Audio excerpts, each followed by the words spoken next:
Today I gave my friend some sourdough starter. She's been asking me all kinds of questions, which is fine, 100% don't mind. But I thought to make it easier, I would just film a quick video, hopefully quick video, of me making the dough, cooking the bread, doing all the things, and then show it to her so she can actually see somebody doing it. So this is a very impromptu video. It's 9 o'clock at night. Was just planning on making my dough and letting it rest overnight really quick, but now I'm gonna film it. So here is my starter. I fed him this morning. His name is Doug Jr. He does have a name. And this morning he was here and he actually rose all the way up to here. So he is bubbly, he is active. I'm not gonna go into depth on how to make a starter because I didn't make mine. I actually got him from a friend. And I've had my starter for over a year now, taking care of it. It's done a really good job. I've made lots of things with this. I don't bake with sourdough in the winter. We keep my house too cold. So I just mostly bake during the summer. Plus during the winter I'm too busy with work. But we're gonna weigh all of the ingredients out. I do use a kitchen scale to weigh everything out. I don't use measuring cups. You can. I just found recipes that weigh everything out and I have a scale, so I just do that. Then I'm going to use my KitchenAid mixer to mix it all up, and you can definitely do this with your hands. I just have these tools available to me, so I use them. So I usually just go to Pinterest, honestly, Google, whatever, but mostly Pinterest, and get my recipes from there. I will link the recipe that I'm using in the description. But since I use it on my phone and I use my phone to record, I had to write down my recipe so that way I have it. And there are steps in this recipe that I'm not going to follow. I'm basically just putting all of the ingredients into my bowl and mixing it. I'm not mixing my starter in the water and then adding ingredients in one at a time. I'm going to put all the ingredients in and mix it. And I'm using this bowl. I'm not going to measure or get out measuring cups and put stuff in here, so some of the measurements are going to be off because I'm just going to be pouring into this container, and then I'm just going to hope for the best every time that I do this. This is how I do this every single time, and I haven't had a problem with my bread. It's been edible every single time. I don't know what my dog is barking at, but she is a barker and she's probably going to bark quite a bit. So I put my bowl on, I hit the tare button so that way it zeroes out the bowl. I need 65 grams of starter.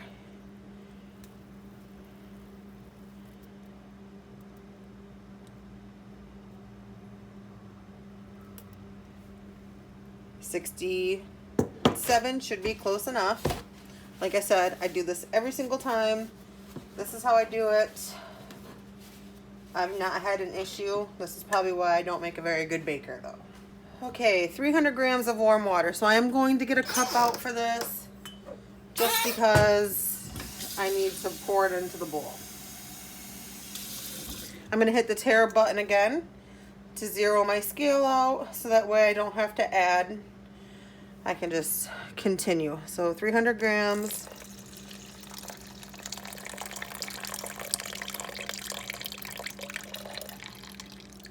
That was not enough. It does say warm water. I did run my water a little bit before I started filming to help make it warm. Yeah, it's warm. 307 grams. Close enough. So I'm going to tare it again. Now I need 56 grams of sugar.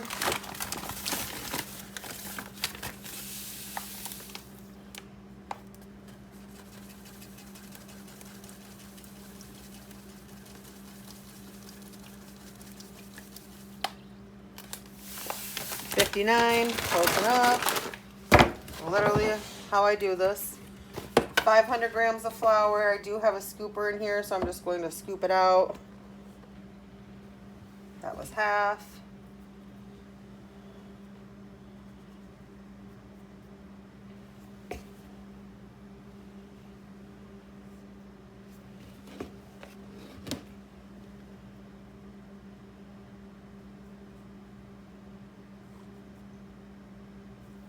516 grams of flour. Like I said, close enough.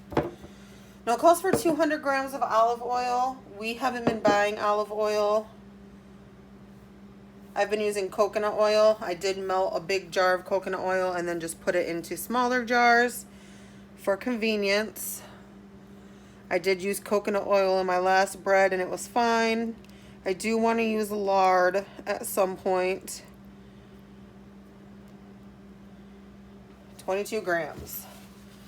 But I do want to use lard at some point to bake with. Today is not that day. I'm going to tear my scale again. And then 9 grams of salt.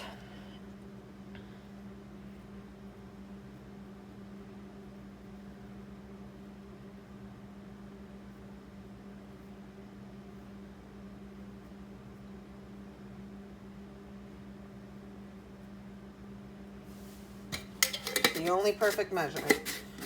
So next I'm going to put this on my KitchenAid mixer. Ew.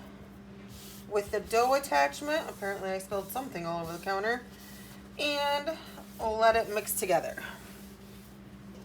So this is what my mixer looks like. It's a pretty teal color. I got it on Black Friday a couple years ago. It is the professional one. I don't know if it makes a difference. It's the only one I've ever had. I'm gonna put my dough hook on. And I'm gonna turn it on low just to let it mix some of that liquid up, because if you do it too high, it will fling flour out. I have experience with that. And then I'm also gonna have a spatula to scrape down the side as needed. Now that it's mixed a little more, I'm gonna turn it up higher.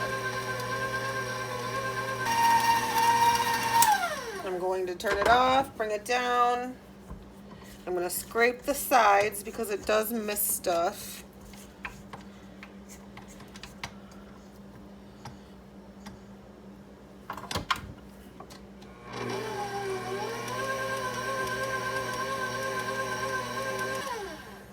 And now that it's all mixed together, I am going to transfer it to another bowl for its first rise, just because I usually make 2 breads at a time when I have my starter out, and I'm going to need this bowl to mix up the next batch.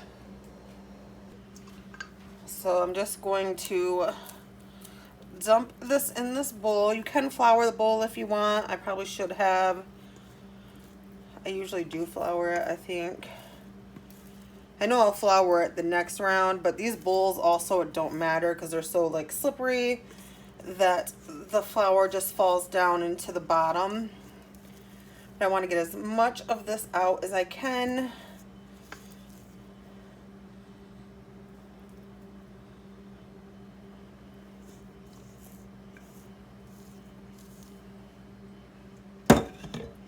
That's all I'm going to get in it. So next, I'm just going to let this rise. I think it says like 35 to 40 minutes, 30 to 45, I'm not sure. I have these little tea towels that I bought specifically for this. I did get it wet. And then I'm just going to cover this so nothing gets in my starter. I do have dogs. I don't want dog hair in this. It is bug season. We have bugs everywhere right now. I don't want bugs in there. So I'm just going to put the wet towel on here. You can flour this towel instead of getting it wet. I just prefer getting it wet, but it's so your dough doesn't stick to the towel. So if this gets dry in any part of this, just pull it off, get it wet again, and put it back on.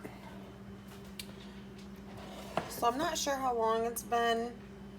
I looked at the clock and looked at the time for my 30 minutes, 40 minutes, and I really did not remember the time when I looked at the time. So we're just gonna go with it. Hopefully it's been long enough time. I guess this is to rehydrate everything and make sure the water is all the way moved through. I did do some reading in between waiting for this. But I'm just going to dump some flour on my counter.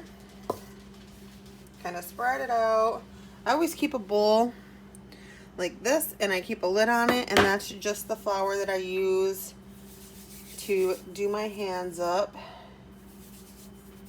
And I'm going to grab this out and put it on my counter. Yes, I know I'm adding extra flour in when I do this. This just works for me. I like doing it this way. I don't like my hands being all sticky with dough like they are right now. I'm just gonna try to get all this out. And then there's like this whole stretch and fold thing. I guess you're supposed to, I just looked all this up because whatever. You're supposed to stretch, pull it over, do that a bunch of times. I don't really do that. I guess it's to activate your glutens, get everything combined, work on your crumb. I don't know. I'm not a baker, but I do make a decent sourdough bread. And I just kind of play with mine a little bit like this and try to get the top smooth and then all of the bottom, everything's underneath like that.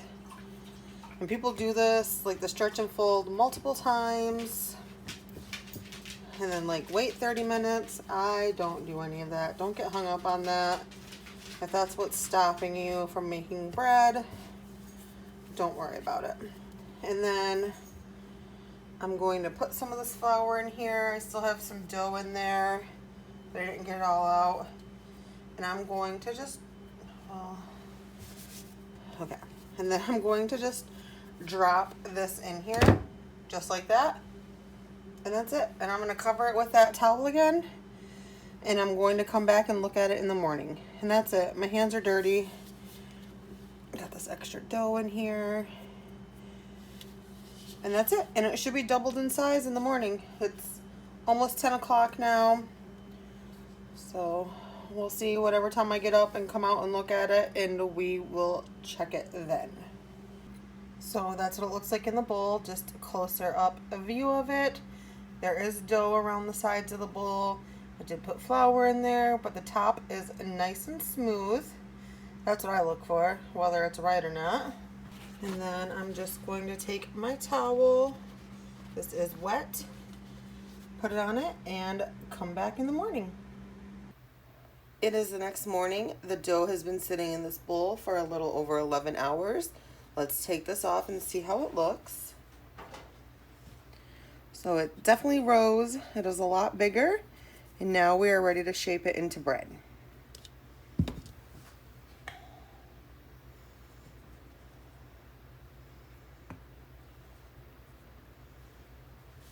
And then I do already have my bread pan. I have two of them because I'm making two breads. And I do already have them sprayed and ready to go. And when I make two breads at a time, I always make them individually. Like I don't mix all the ingredients for two breads into one dough and then separate it. I just always do it individually. It is something you could probably do. I just have not.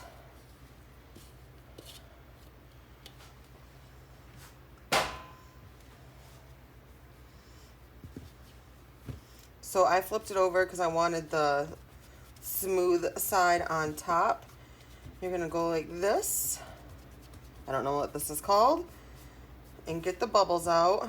I always add flour at this point. Some people say not to.